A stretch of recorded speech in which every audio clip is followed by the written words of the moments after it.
Bismillah ar-Rahman ar-Rahim. Nahmadu wa nasalli ala Rasul Kareem. Assalamu alaikum wa rahmatullahi wa barakatuh. Welcome to the series, Journey of Fiqh. Today we'll be discussing what is acceptable in the matter of Tamadhhub or following a madhhab. Next week, inshallah, we'll cover what is censured and what is not acceptable and what's the point of ikhtilaf regarding Tamadhhub, inshallah. Just one thing I missed from last week's recording. The last Imam in the Hanbali madhhab, who has a huge impact on the madhhab, Imam al-Buhuti, rahimahullah, who wrote Kashaf al-Qina, which is also my favorite book as well. In fiqh, it's the first book I go to on the bookshelf. But Imam al-Buhuti, rahimahullah, we're talking about 400 years ago, that he was pretty much every book before that, there was no book before that and no major work that's before that except that he did some footnotes or commentary on it. Hence, and he didn't leave anything for anybody else to say. So if any alim comes along, a Hanbali alim comes along and says, I will to have an original view on a point or a fiqhi point, if they check Imam Buhuti's work, he's probably already explained it, except for one of the Imams said, Imam al-Khalwati, the Hashiyah of Khalwati, that's the only one where you see there's some original, unique work in that era. However, Imam al-Buhuti, rahimahullah, Mansur ibn Yunus al-Buhuti, rahimahullah, was from Egypt, and he was known for he was a great Imam. Alhamdulillah, I had opportunity to study one of his books with a teacher, Umda, Imam Buhuti, and he, rahimahullah, was known for his extreme generosity, that he used to invite the Maqdisis to his house, people from Bayt al-Maqdis, invite them to his house every night of every Jummah. If any of them was sick, he used to visit them. If they were sick and he used to bring them to his own house and take care of them in his own house. And a lot of sadaqah used to be brought before him. He never touched any of it and always was distributed to his students. And the Imams, he was an Imam in Fara'id, in inheritance, Imam in Fiqh, and other branches of Fiqh and within sub-branches within Fiqh. So anyway, let's start today's session regarding the madhabs, and we already covered the four madhabs, the Hanafi madhab, the Shafi, Maliki, Hanbali madhab, the Imams, and how those madhahib connected to the madhahib Sahaba radiallahu anhum. The questions asked always that, what is the ruling of Tamadhhub? Tamadhhub means sticking to one madhab or following a madhab, a school of one of the four schools. And this question has been asked from the start. When these schools became established, again and again, the ulama have discussed this, refined this, elaborated on this, what's acceptable in the matter of Tamadhhub, what is not acceptable in the matter of Tamadhhub. And there's discussions and elaboration. It's a continuous process. And what is the ruling regarding this? In regards to Tamadhhub, there are two main, you can divide there are points that where the Imams agree upon, all the Imams agree upon, and there are points that disagree. Like I said, this week we'll talk about the points where the Imams, and the beginning of next week, the points where the Imam agree. And next week we'll also talk about the points where the Imam disagree. As for the points that agree, the first one is that they reject and reproach fanaticism that is only associated with people of one's madhab, and disassociate and have enmity towards followers of another madhab. So people have made association, wala wal bara, association, dissociation based on madhab, not based on iman and kufr. For example, someone will only, a Shafi'i will only marry his daughter to a Maliki, or a Hanafi will only, or a Hanafi to only to a Hanafi. He will not allow his daughter to be married to a man, even though he's pious and practices, just because from a different madhab. So these are, or he will not pray behind a Shafi'i, will not pray behind a Hanafi, or vice versa. So these things, although they happen very little in history, but they have happened. So this type of, all the Imams, all the madhabs, all the Imams agree that this is something to be censured, reproached, criticized, and discouraged. So this is one point the madhahib themselves agree upon, that not to take the madhab to that level where our association, disassociation, our loyalty or our enmity is based on madhabs. However, in having said that, intisab or affiliating with madhab, like to be known as a Hanbali or a Shafi'i or Maliki, and that many Imams have that attached to their names, there's nothing wrong with this, because it just shows you that you are affiliated with this school, you've trained under this school of fiqh, and there's nothing wrong or nothing worthy of censuring in regards to associating with a madhab. Some people, when they're asked about which madhhab they follow. So they take offense to that, said, I follow the madhhab of Quran and Sunnah. And it sounds nice, but the assumption there is that the madhabs don't follow the Quran and Sunnah. And that is the biggest false claim against the madhabs, that the masail within the madhab are not based on, or if you ask them that, should I follow fiqh of dalil, the fiqh of proofs, or the fiqh of the madhab?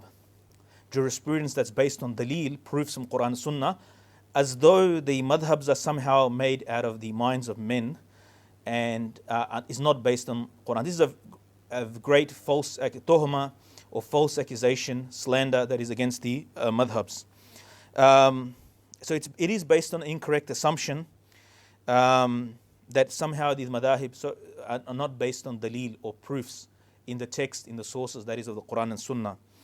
All the madhabs, the four madhabs of the Ahlul Sunnah wal Jamaat, are based on dalil, whether it be the Hanafi madhab, the school Imam attributed to Imam Hanif rahmullah, or the Maliki school, or the Shafi'i school, or the Hanbali school. These four schools, they have their grounding, they're based on the proofs from the Quran and the Sunnah.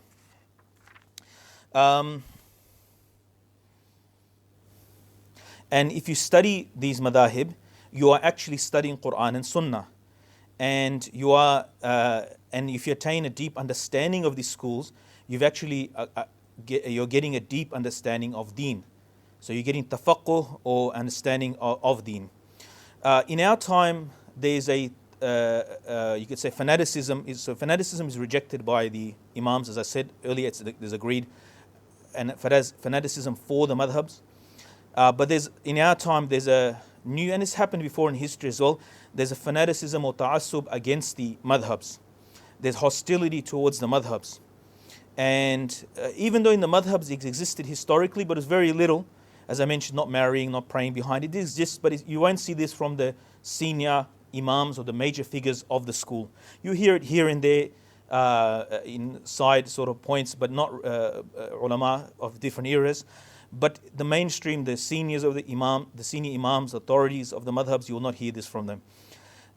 Today, the fanaticism is against the madhab or tamadhhub, or sticking to a madhab, to such a point that the people who oppose the madhab consider following madhab. Na'uzu billah, they'll say it's dalal, person has gone astray. I've even heard that people say there's shirk. To follow madhab is shirk. I don't know how it connects to aqeedah, to fiqh matter, but they'll say it's shirk. And they'll criticize the people who follow it. And if you ask them, what dalil, how do you follow the Quran and Sunnah? Because at the end of the day, the madhabs are a framework to follow the Quran and Sunnah. If you ask them, how do you follow? He said, I listen to, if you ask one of these people, they'll say that I just listen to all the fatwas of the sheikhs, and in my view, what I feel is the strongest, right? In my view, what I feel is the strongest out of these, then I take the one whose proof is more authentic or stronger, and then I prefer that. Firstly, following the fatwas of the sheikhs is also taqleed. It's also following a madhhab. It's also tamadhhub, not of an established school, but tamadhhub, following the madhhab of that sheikh or that fatwa. And this person has left the madhhab of the established, what the ummah has agreed upon are the established schools, for following certain individuals in their own time or the recent era. So some of the students, Shaykh Aamir Bahjat, in the Arabic of this course, says that a student asks, I want to study a fiqh that is not from the madhabs. So I'll read a book like Durul Bahiyya of Imam Shawkani rahmullah, who didn't adhere to any specific school. The problem is that his Durul Bahiyya is just masail. There's no dalil in it, there's no Quran hadith in it. So then you become a muqallid, you become a follower of the madhab, you're doing taqleed of the madhab of Imam Shawkani. If you say I'm not going to follow dalils I'm not going to follow madhabs, you end up following the madhab of somebody else. And so ta'assub, fanaticism in the madhab is something to be censured, something to be rebuked. And ta'assub against the madhab, which is more common, prevalent in our era, this is also to be rebuked. The second point regarding the matters on which the Imams agree upon regarding following a madhab is to accept the existence of the four madhabs or schools of fiqh and not call towards abolishing them or abandoning the books of the madhabs.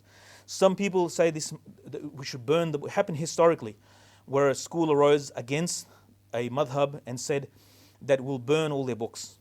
My father, rahimahullah, was in one of the masjids in Melbourne, and someone brought a book to him because I'm going to burn this book. And my father said to him, why? He said, because there's a hadith in this book that is not so strong or da'if. And he said, well, because nearly half the library here has books, hadith in your estimation will be da'if. Then you should burn. He goes, yeah, I'll burn them and I'll burn their father and grandfather. That's what he said to him. So you have people like that exist. They really do exist, where they want to do away with the hard work of 1,000 years of scholarship. They just want to burn.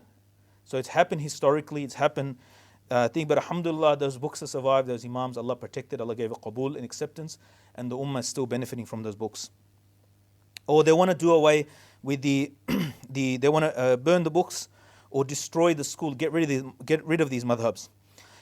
You will not see this from the Imams, the senior Imams and authorities of this ummah. This type of attitude, you'll not see them. Even if they have a different view, they will not talk about another madhab in those sort of terms. Actually, what they will say, this is an amr, this is a matter that Allah has decreed, that through these schools, the fiqh and understanding of the Sahaba right up to Rasulullah ﷺ is preserved. The practices of deen are refined and preserved exactly as they are to be done as Rasulullah ﷺ has taught us. So, like I said, this is not from you will not see this from the senior Imams or the authorities of this ummah. Dr. Khalid Kabir Alal, he wrote a book against about ta'assub in madhhab, people who are fanatics in a given madhhab. But he also stresses that this existed, but it's rare and it's not the norm in history. People take rare incidents and use them as a criticism. Some rare incident happened throughout the whole history of Islam, in the whole ummah, across all the countries and tribes and cities and so forth, where there was some incidents.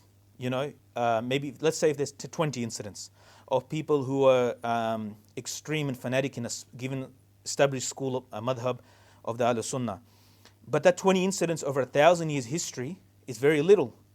But if you gather them together and you mention them in a negative way, then it makes it sound as this was like something, this madhhab seems to be a problem.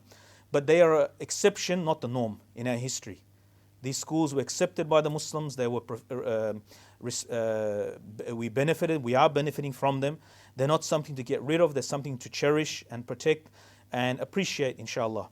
The third point here is an adherent to a madhhab reaches the level of ijtihad, independent reasoning, and differs, judicial independent reasoning, and differs with the view of the imam of his own madhhab and gives preference to another imam's view or another view within the madhhab, then this is considered good and praiseworthy. This is not something to be censured, something to be criticized. So if you see, but this is of course for the person who reached that level of ijtihad, has become mujtahid. For example, you see the Imam Abu Yusuf and Imam Muhammad, Imam Abu Hanifa rahimahullah, students, they were Hanafi in the sense that were his students. They were linked to his school. They're one of the key figures in the school. And it's even said, some Imams said that 2/3 of views they disagreed or differed with they differed with the Imam Hanifa rahimahullah, their teacher. But Imam Abu Yusuf is Imam Abu Yusuf, Qadi Abu Yusuf rahimahullah, and Imam Muhammad bin Hassan Shaybani, they're mujtahid Imams in their own right. So this was not something no one in the Hanafi school nor outside the Hanafi school has censured this, criticized this.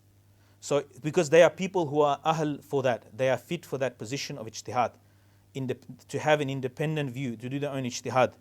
So you see that in the Malikiyah, Ibn Abdul Barr rahimahullah, in the Masala of Khiyarul Majlis, the option to cancel in a gathering where agreement or contract is being made, but before the end of the gathering you cancel it. So in that view, Ibn Abdul Barr has a different view from Imam Malik's view, or the Shafi'iyah and Imam Muzani.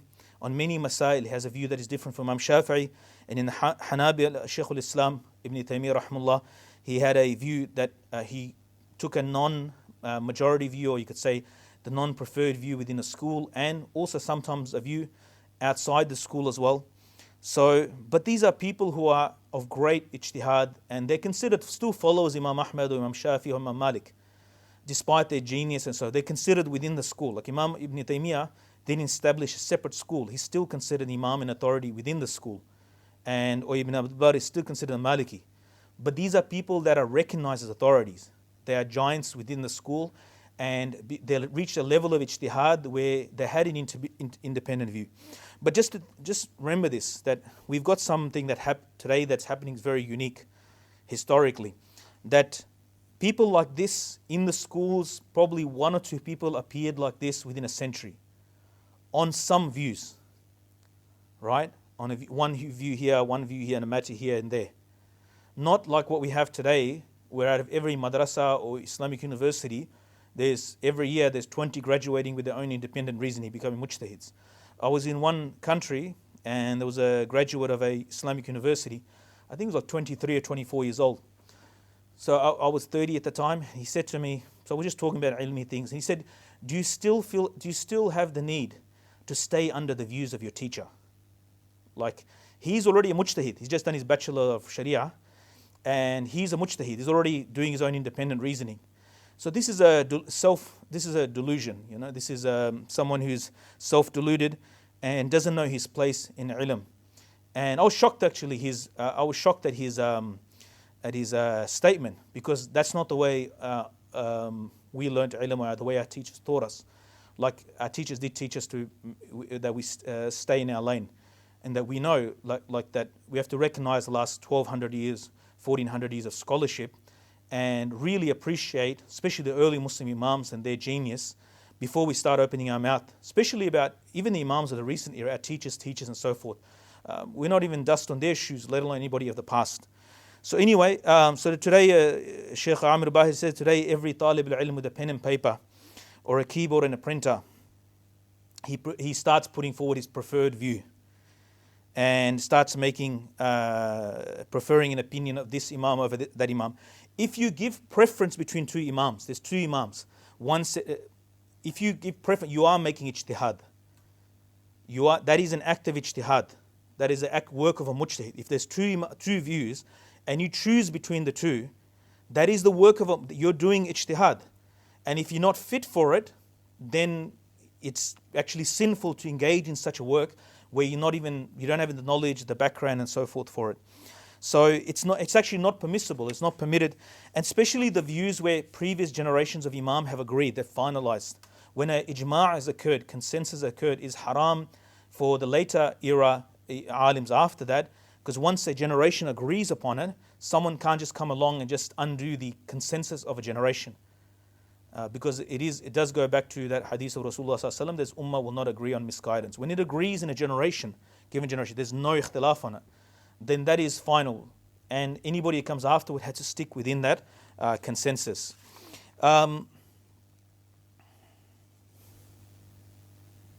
some people, they think that ijtihad is their feelings, or the inclinations. Your inclinations is not Sharia, and people don't need it. If somebody has an inclination, I would prefer this, or I like this view more, or I like this. That is not a ijtihad, and the ummah can do without it. So don't put a pen to paper and write this view or this thing.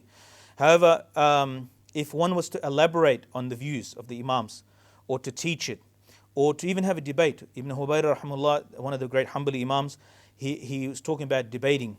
He said in debates when the teacher says to a student to debate a view, counter view and so forth, this is only for revision and teaching.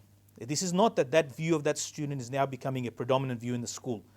This is a classroom discussion, an intellectual academic exercise, a reason exercise, right? A logic exercise. And same goes for someone who writes a research paper today. Today we don't know there's unknown authors. There's libraries that are full of sheikhs who are writing and people who are writing who are unknown, and their authority and level is unknown. And students go and pick up those books of those alims who are not authorities of any worth. And they, at the end of each masala, they're writing, no, this is permissible, this is not permissible, this is permissible, not permissible, this is the preferred view, stronger view, and nobody knows who they are. So their views, people like that, their views don't change anything. They don't change anything Sharia, they don't change anything within the school or the madhhab. Also, even if you study with a Shaykh, and the Shaykh has his own views on matters, whether he has reached the level of ijtihad or not, and at the end of every masala, the student asks, Shaykh, what is your view in this matter? What is the view in this masala? And the Shaykh gives his preference, and you write this is still taqleed. You're still following a madhhab there. You're following the madhhab of the Shaykh in that view, in that masala, in that issue. So, and we have an unfortunate thing in this time where people have come with the view of sifting the deen and trying to clean up supposedly, in their view, the mess of previous generation. There are some people, ulama have come in the last century, who have their view, we have to do tasfiyah, we have to purify the deen, and we have to clean up for the early imams and the previous imams and authorities. And they pass judgments and say that our judgment is final on this issue. This is a very superficial understanding of the early imams. For example, imagine in one masala, Imam Ahmad Hanbal rahmatullah alayh, taking the Hanbali madhhab as an example, in one masala he has 20 to 30 hadiths as an example.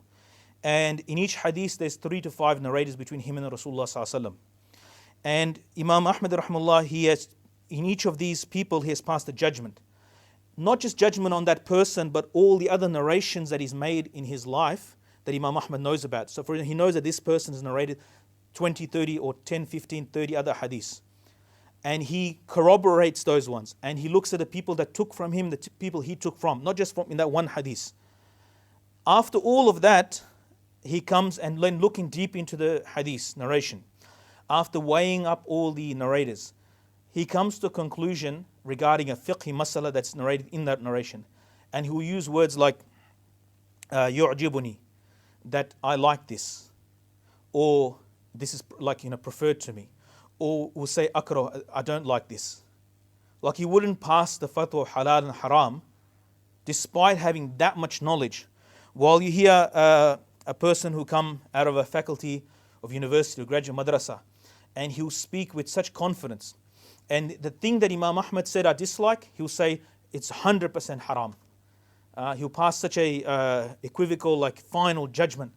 And his knowledge of what? He will pick up Bukhari Sharif or Muslim Sharif, read the hadith, and then he'll check the narrators based on what Ibn Hajar, who's 800, rahmullah, Asqalani, rahmullah, 800 years after Imam Ahmad, and he will pass a judgment based on Imam Ahmad's. Imam Ibn Hajar has said this narrator is reliable.